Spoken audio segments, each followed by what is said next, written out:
សួស្តីបងប្អូនដល់គ្នាខ្ញុំសង្ឃឹមថាបងប្អូនដល់គ្នាសុខសប្បាយដល់គ្នាថ្ងៃនេះខ្ញុំសូមបង្ហាញពីសកម្មភាពខ្លះៗរបស់ខ្ញុំកំពុងជិះកង់នៅលើដងផ្លូវមួយក្នុងចំណោម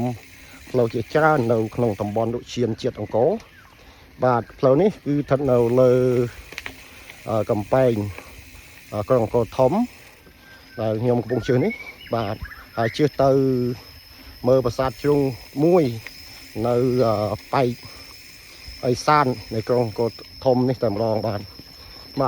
ម៉ោងនេះពេលនេះស្ងប់ស្ងាត់ល្អណាបងប្អូនបាទស្ងប់ស្ងាត់ល្អហើយម្លប់ត្រជាក់ស្រួលហើយម៉ោងនេះ